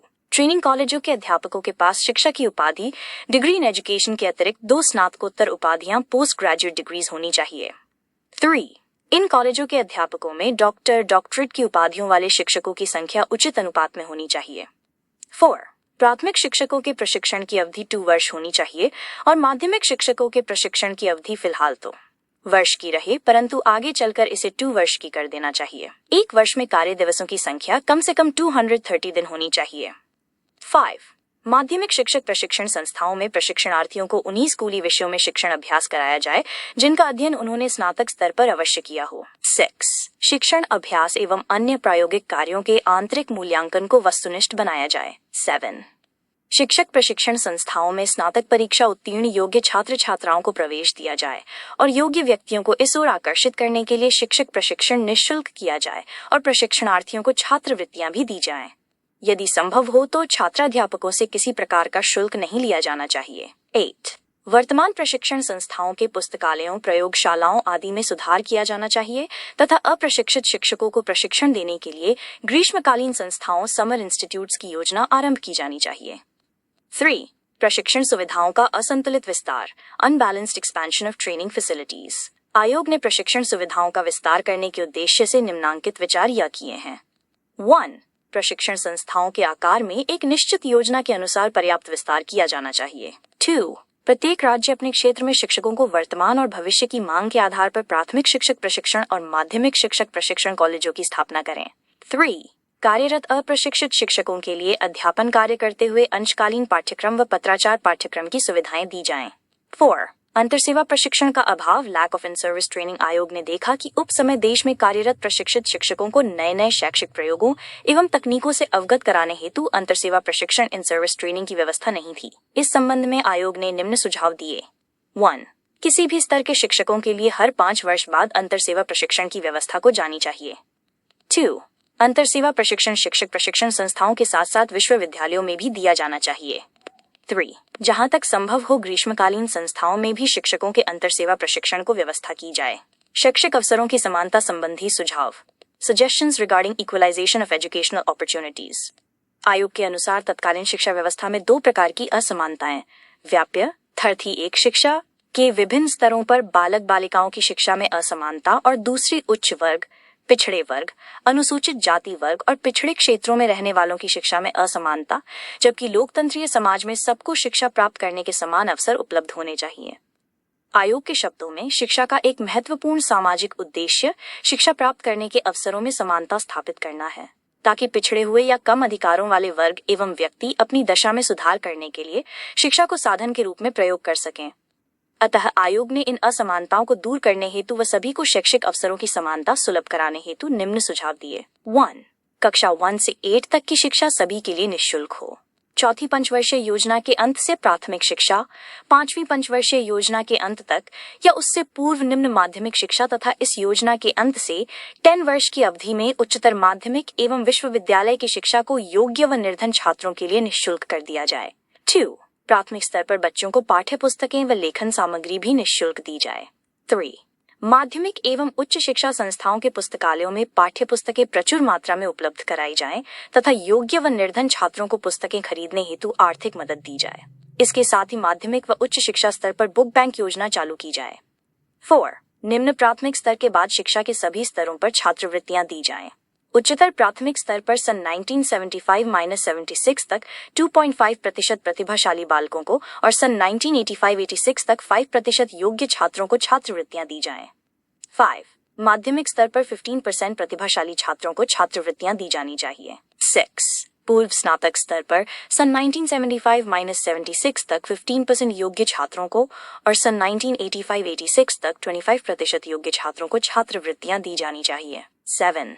स्नातकोत्तर स्तर पर सन 1975-76 तक 25% छात्रों को और सन 1985-86 तक 50% योग्य छात्रों को छात्रवृत्तियां दी जानी चाहिए। 8. विश्वविद्यालय स्तर पर भी 2 प्रकार की छात्रवृत्तियों की व्यवस्था की जानी चाहिए। 1. छात्रावासों में रहकर कॉलेज या विश्वविद्यालय से अध्ययन करने वाले छात्रों को इतना धन दिया जाए जिससे वे शिक्षा से संबंधित संपूर्ण प्रत्यक्ष व अप्रत्यक्ष व्यय को पूरा कर पाएं। 9. व्यावसायिक शिक्षण संस्थाओं में सामान्य शिक्षा संस्थाओं की अपेक्षा अधिक छात्रवृत्तियां दी जाएं तथा अत्यधिक कुशाग्र बुद्धि व प्रतिभावान छात्रों को विदेशों में अध्ययन के लिए भेजा जाए। 10. माध्यमिक स्तर तक की छात्रवृत्तियों का वित्तीय भार राज्य सरकारों पर होना चाहिए और उच्च स्तर के छात्रों को दी जाने वाली छात्रवृत्तियों का वित्तीय भार केंद्र सरकार को वहन करना चाहिए। 11.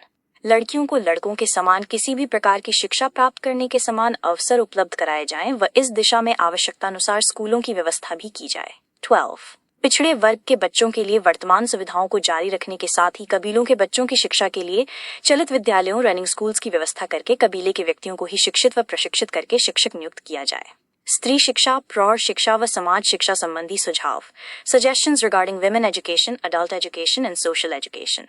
आयोग के अनुसार बच्चों के चरित्र निर्माण, परिवारों की उन्नति व राष्ट्रीय मानव संसाधनों के विकास के लिए स्त्रियों की शिक्षा पुरुषों की शिक्षा से अधिक महत्वपूर्ण है।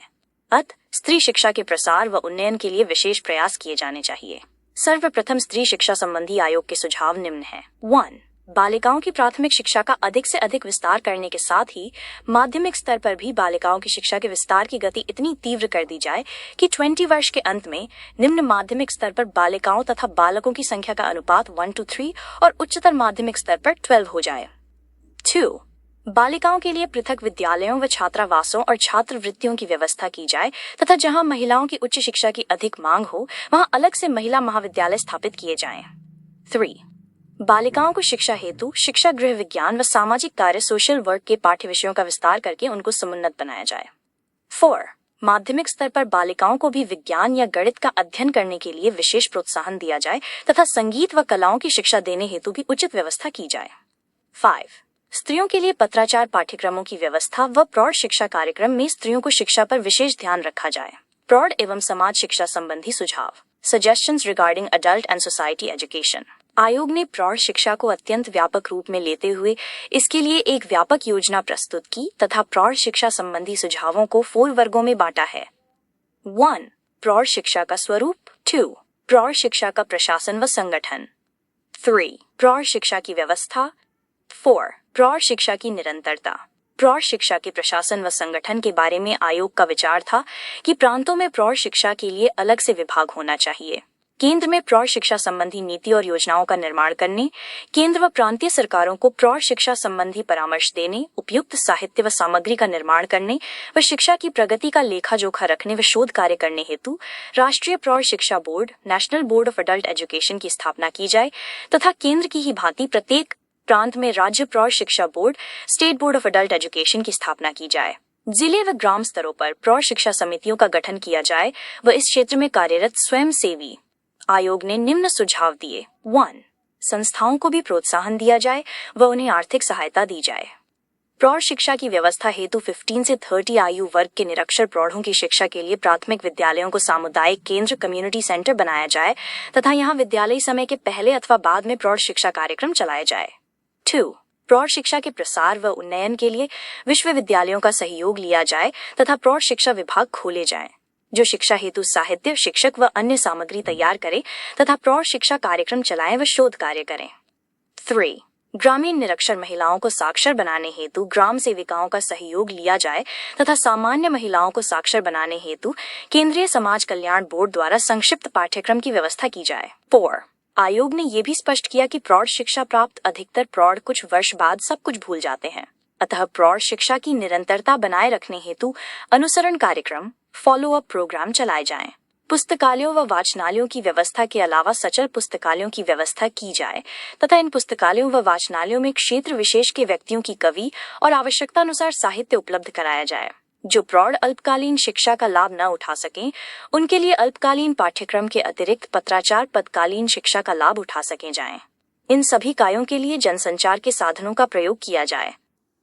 कोठारी आयोग के सुझावों व संस्तुतियों का मूल्यांकन, evaluation of suggestions and recommendations and suggestion of Kothari commission.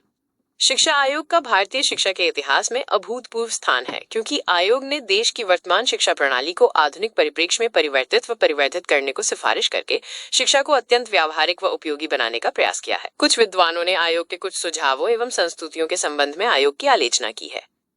आयोग के गुण, विशेषताओं और दोष सीमाओं का विवेचन आवश्यक है और इन विशेषताओं व दोषों का विवेचन, मूल्यांकन हम भारत की आज की परिस्थितियों और भविष्य की आवश्यकताओं के आधार पर करेंगे। कोठारी आयोग, राष्ट्रीय शिक्षा आयोग के गुण, कैरेक्टरिस्टिक्स ऑफ कोठारी कमीशन। आयोग के सुझावों व संस्तुतियों के आधार पर निम्नलिखित विशेषताएं दृष्टव्य हैं। 1.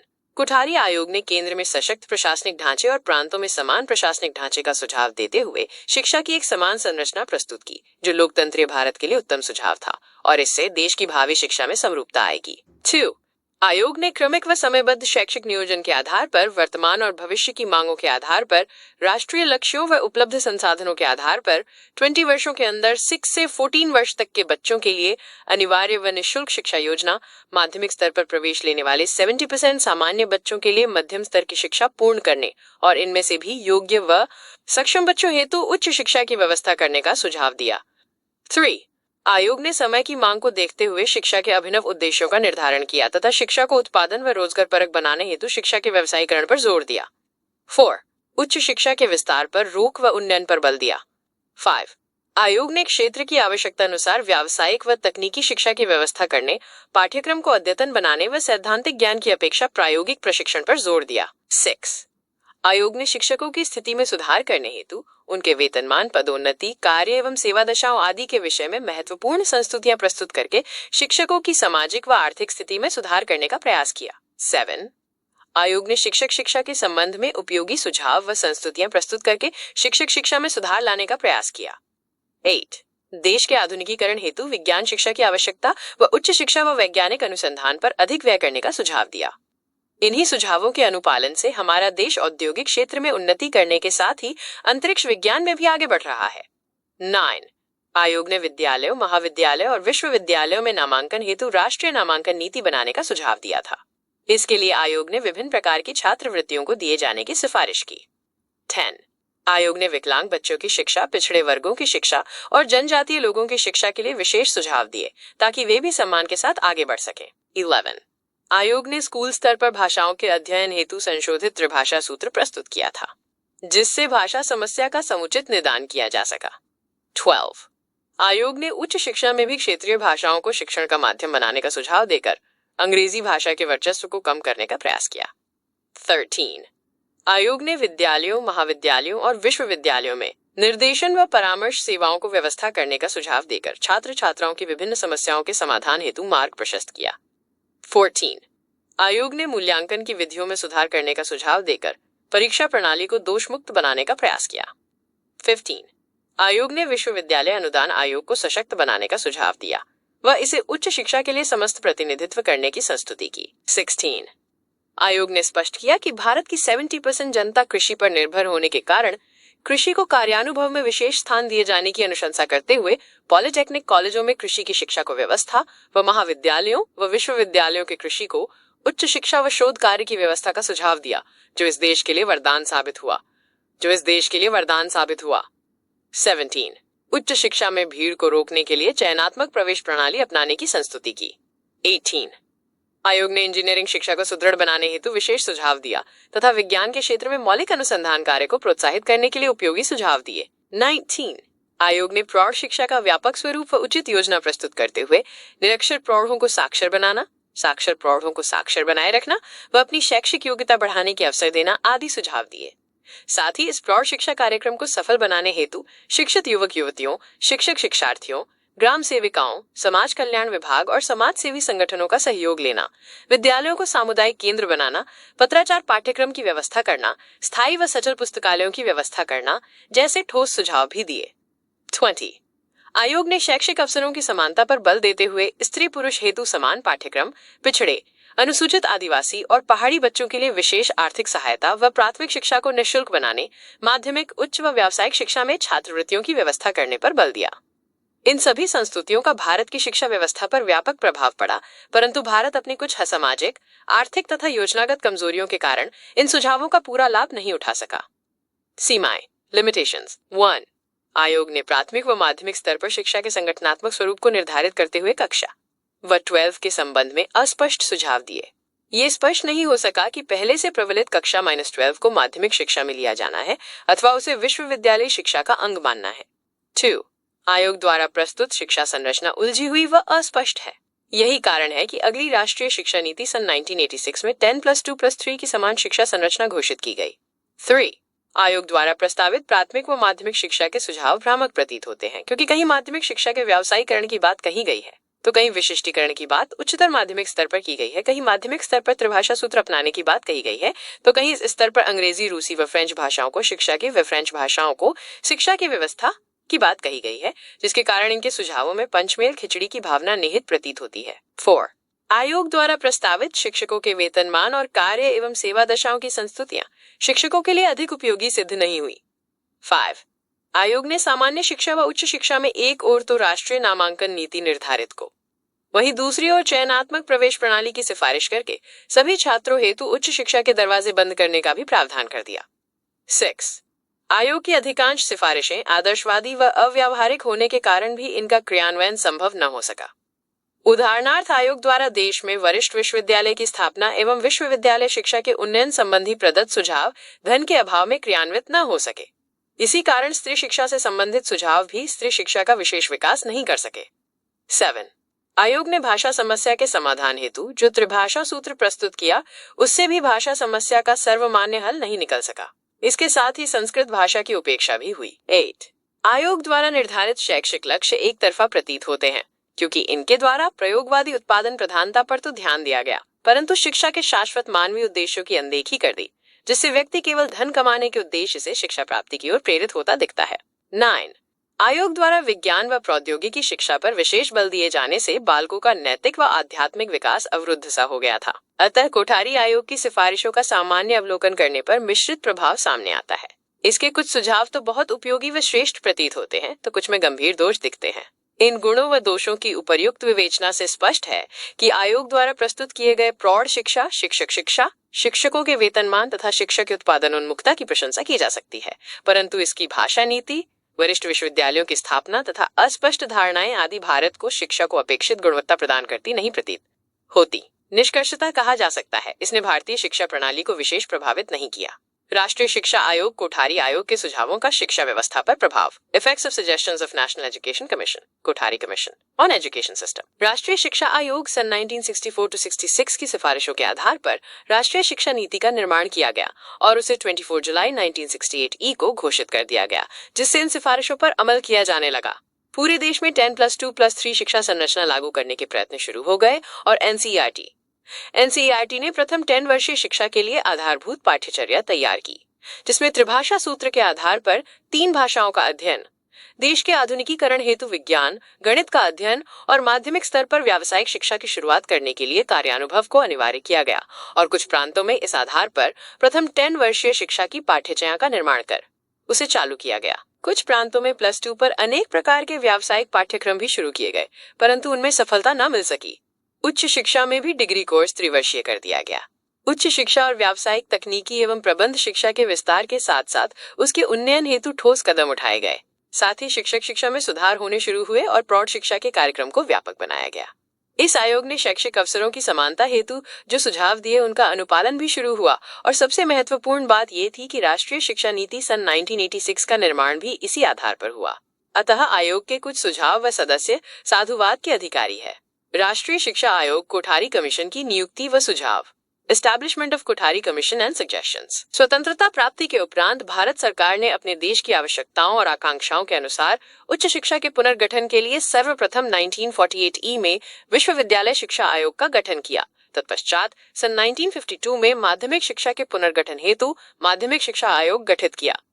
विश्वविद्यालय शिक्षा आयोग राधाकृष्णन आयोग ने विश्वविद्यालय शिक्षा के प्रशासन, संगठन व स्तर को ऊंचा उठाने संबंधी अपने ठोस सुझाव दिए, जिनमें से कुछ सुझावों के क्रियान्वयन द्वारा उच्च शिक्षा के क्षेत्र में कुछ सुधार भी हुआ, परंतु वांछित उद्देश्य प्राप्त न हो सके।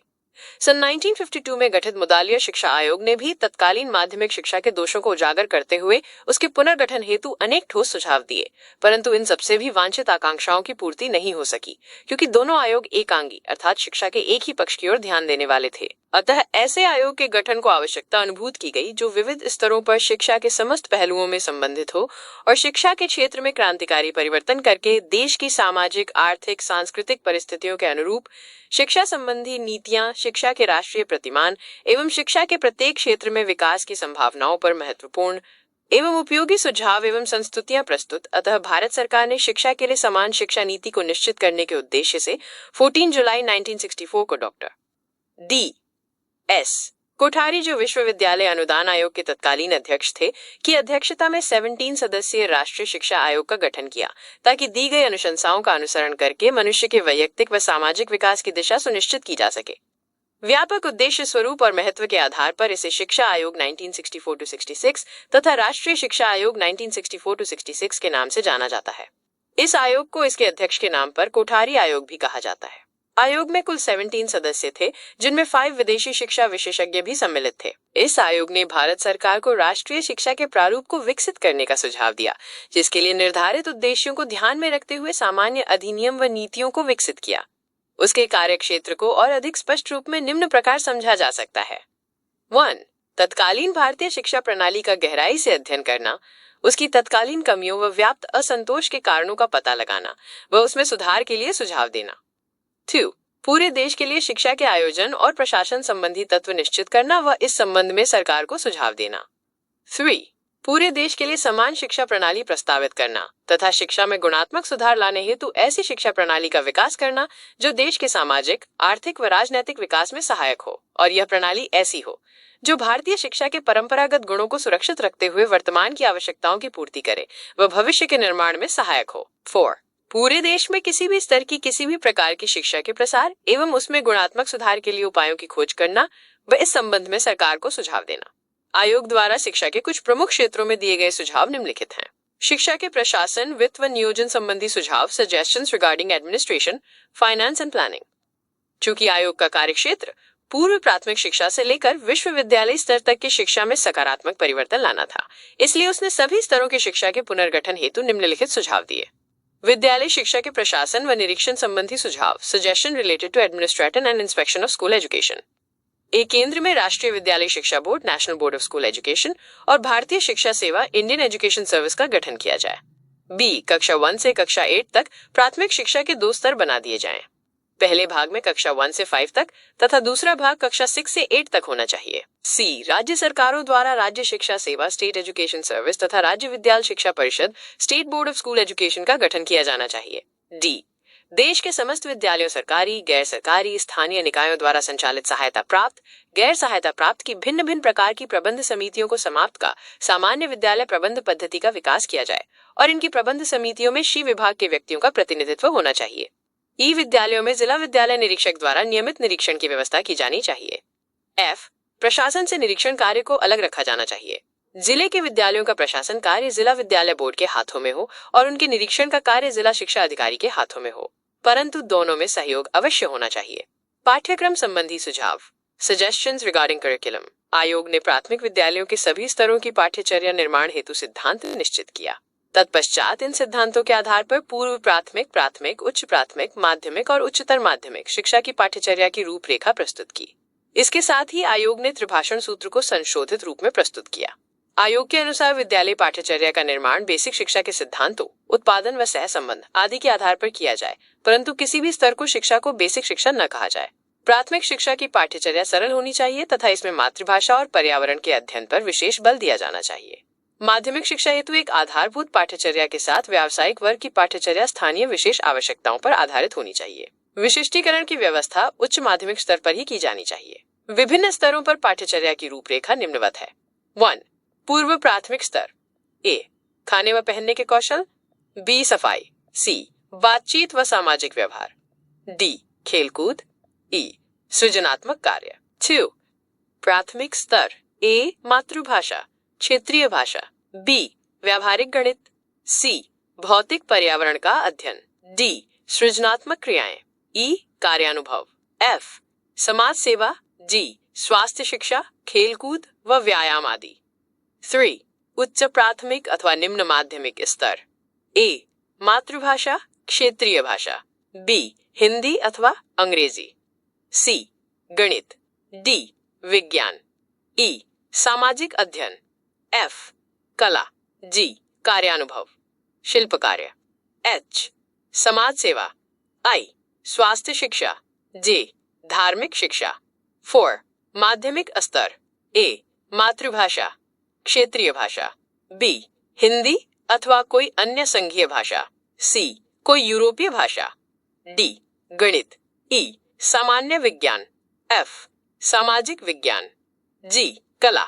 एच, कार्यानुभव, कृषि कार्य आदि। आई, समाज सेवा। जे, स्वास्थ्य शिक्षा। के, नैतिक एवं आध्यात्मिक मूल्यों की शिक्षा। 5, उच्चतर माध्यमिक स्तर। ए व बी, आधुनिक भारतीय संघीय भाषा, आधुनिक विदेशों भाषा तथा शास्त्रीय भाषा में से कोई 2 भाषाएं। सी, तीसरी भाषा। इतिहास, भूगोल, अर्थशास्त्र, तर्कशास्त्र, मनोविज्ञान, समाजशास्त्र, कला, भौतिक शास्त्र, रसायन शास्त्र, गणित, जीव विज्ञान, अर्थशास्त्र व गृह विज्ञान में से कोई 3 विषय। इसके अतिरिक्त डी, ई, व एफ विषय अंतर्गत कार्यानुभव, समाज सेवा व स्वास्थ्य शिक्षा होंगे। 6, त्रिभाषा सूत्र का संशोधित स्वरूप। आयोग ने प्रस्तावित त्रिभाषा सूत्र में संशोधन कर उसे निम्नलिखित रूप में लागू करने का सुझाव दिया। ए, मातृभाषा, क्षेत्रीय भाषा अथवा प्रादेशिक भाषा। बी, संघ की राजभाषा, हिंदी अथवा अंग्रेजी। सी, कोई आधुनिक भारतीय भाषा या कोई आधुनिक यूरोपीय भाषा या कोई शास्त्रीय भाषा जो शम 2 में न दी गई हो। विद्यालय शिक्षा की शिक्षण विधियों संबंधी सुझाव, suggestions regarding teaching methods in school education. शिक्षण विधियों के संबंध में आयोग ने निम्नलिखित सुझाव दिए।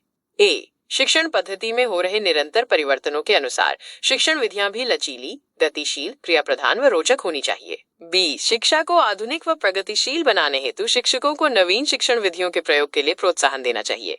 इस दिशा में कार्यशालाओं व संगोष्ठियों का आयोजन करना चाहिए। सी, शिक्षकों को शिक्षण संबंधी सहायक सामग्री उपलब्ध कराने के साथ ही उचित निर्देशन भी मिलना चाहिए। इस निर्देशन प्रक्रिया में शिक्षण सहायक सामग्री निर्माण करने का प्रशिक्षण भी शामिल होना चाहिए ताकि शिक्षक समुचित सहायक सामग्री का प्रयोग करने में डी शिक्षण विधियां बाल मनोविज्ञान पर आधारित होनी चाहिए तथा इन विधियों द्वारा उन्हें सक्षम हो अपनी सृजनात्मक प्रतिभा के विकास हेतु अवसर मिलने चाहिए।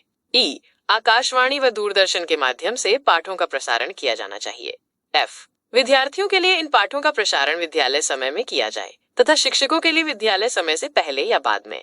पाठ्य पुस्तकों से संबंधित सुझाव सजेशंस रिगार्डिंग टेक्स्ट बुक्स। आयोग ने पाठ्य पुस्तकों के निर्माण हेतु राष्ट्रीय स्तर पर व्यापक योजना बनाए जाने व राष्ट्रीय शैक्षिक अनुसंधान एवं प्रशिक्षण परिषद NCERT के सिद्धांतों को अपनाए जाने का सुझाव दिया। वह इन पाठ्य पुस्तकों के निर्माण, परीक्षण व मूल्यांकन हेतु राज्य सरकारों की जिम्मेदारी सुनिश्चित को। इसके साथ ही राष्ट्रीय स्तर पर पाठ्य पुस्तकों के लेखन हेतु प्रतिभावान व्यक्तियों को पारिश्रमिक दिए जाने की भी व्यवस्था का सुझाव दिया गया। विशेषकर विज्ञान व तकनीकी की पाठ्य पुस्तकों के निर्माण हेतु एक स्वायत्त संस्था के गठन का भी सुझाव दिया गया। विश्वविद्यालय शिक्षा के संदर्भ में आयोग के सुझाव suggestions of the commission in reference of university education.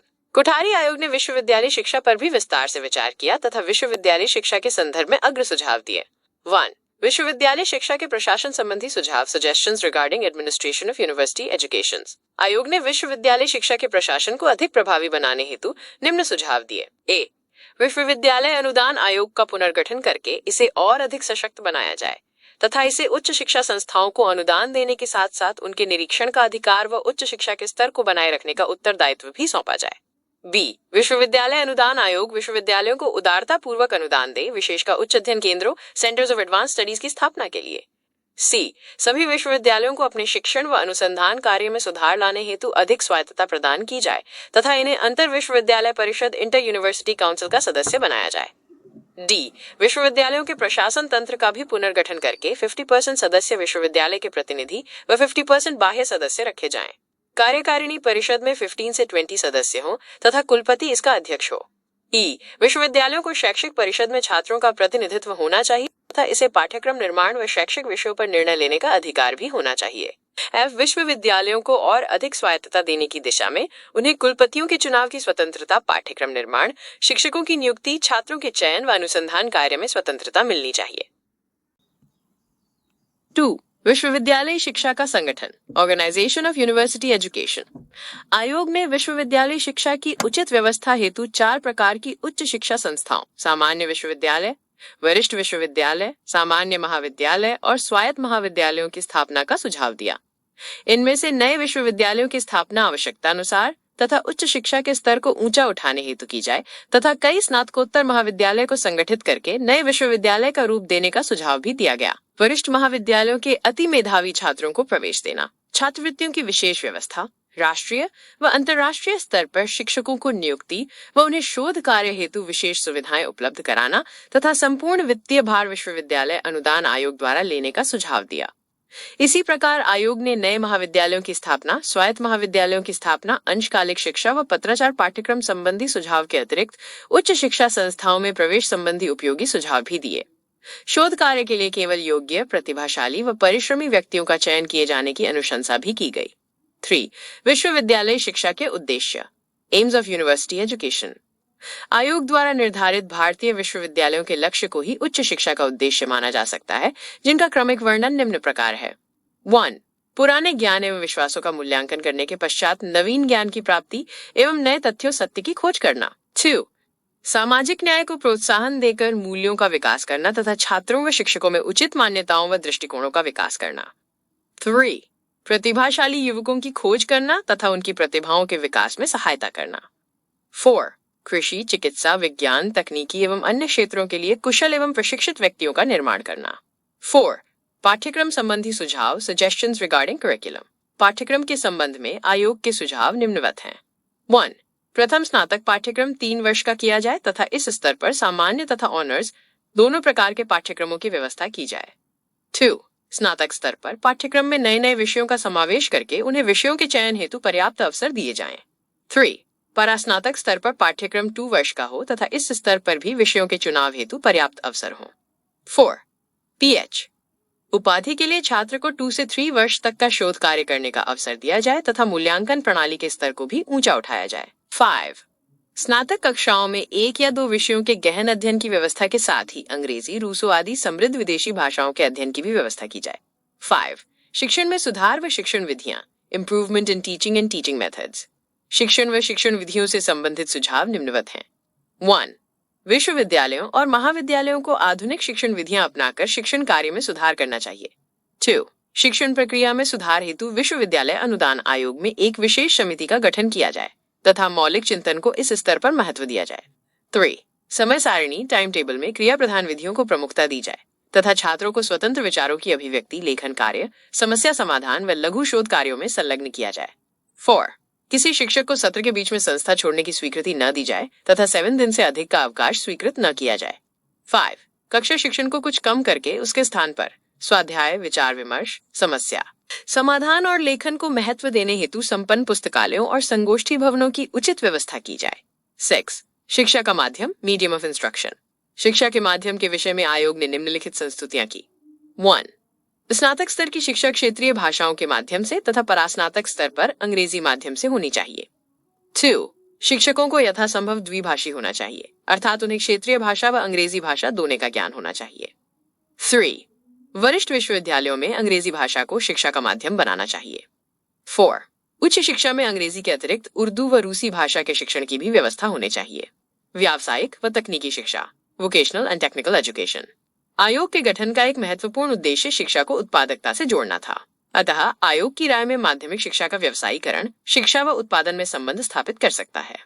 इन संदर्भ में आयोग ने अपने सुझाव निम्न प्रकार दिए।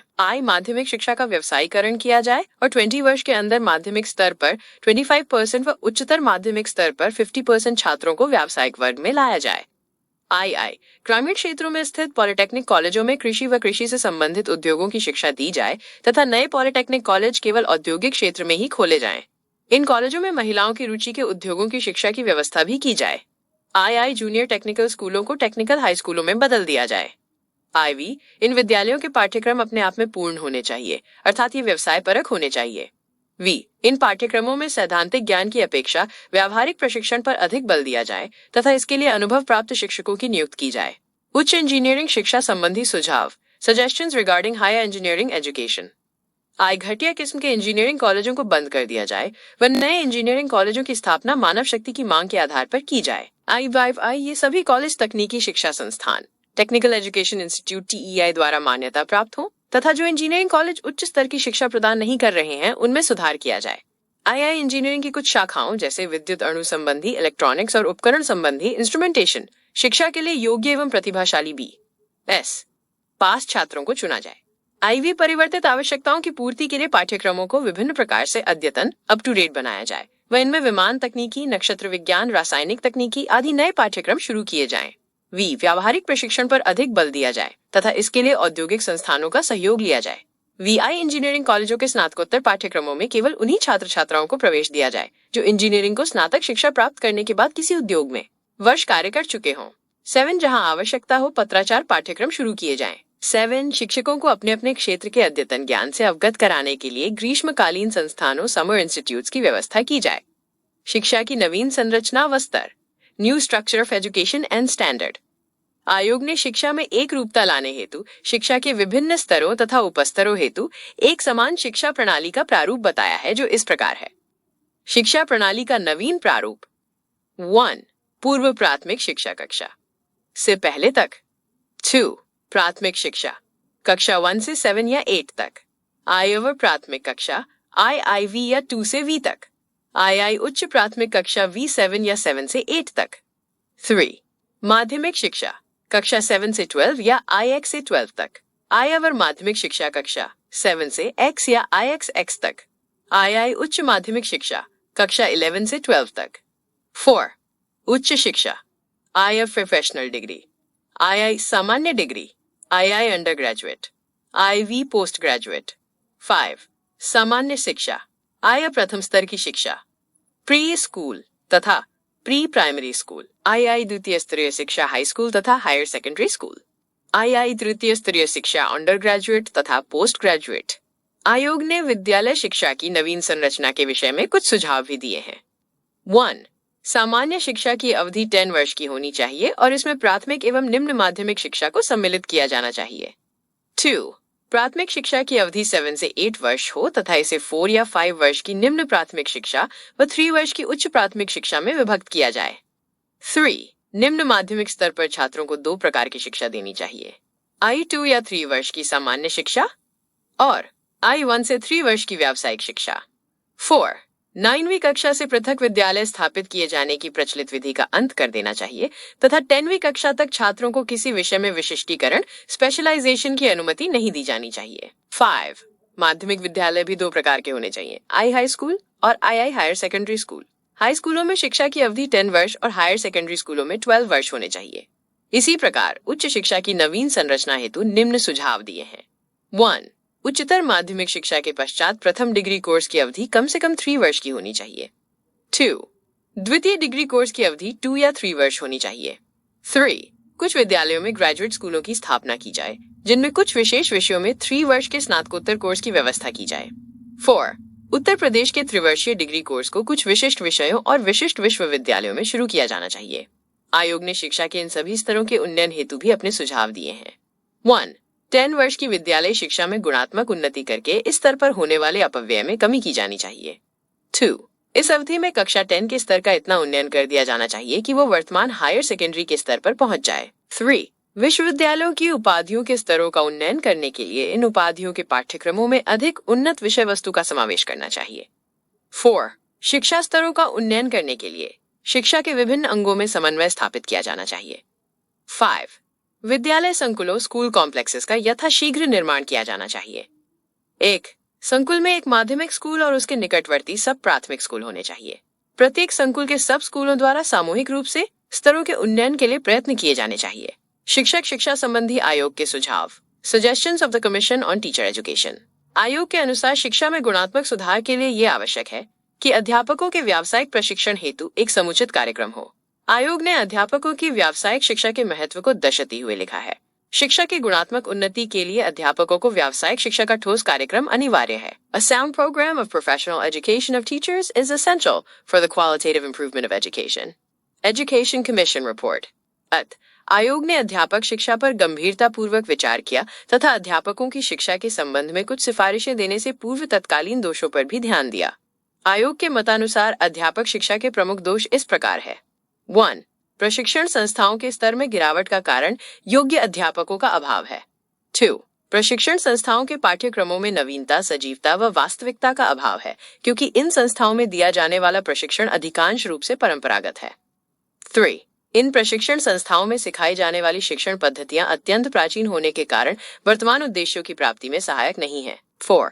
माध्यमिक विद्यालयों में शिक्षकों को प्रशिक्षण देने वाली संस्थाओं का इन विद्यालयों की दैनिक समस्याओं और विश्वविद्यालय के साहित्यिक जीवन से कोई संबंध नहीं है।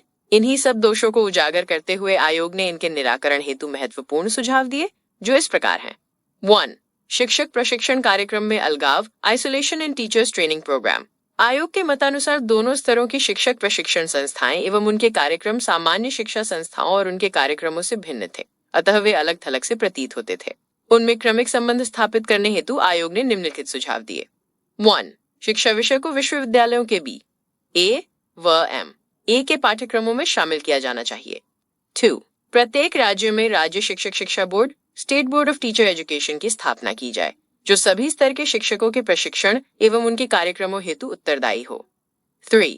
सभी प्रशिक्षण संस्थाओं में प्रसार सेवा विभाग, एक्सटेंशन सर्विस डिपार्टमेंट का निर्माण किया जाना चाहिए। 4. सभी शिक्षण प्रशिक्षण संस्थाओं को शिक्षक प्रशिक्षण कॉलेज या ट्रेनिंग कॉलेज कहा जाए ताकि शिक्षण संस्थाओं की पृथकता का अंत हो सके।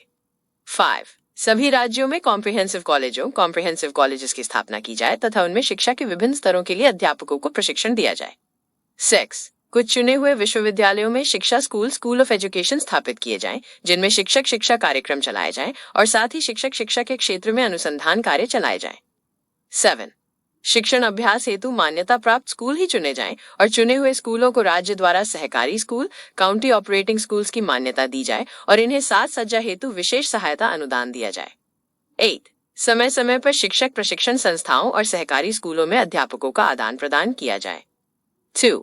शिक्षक शिक्षा के स्तर में गिरावट, drop in the level of teacher education. आयोग के मतानुसार तत्कालीन प्राथमिक शिक्षक प्रशिक्षण संस्थाओं और माध्यमिक शिक्षक प्रशिक्षण संस्थाओं दोनों का स्तर बहुत निम्न था।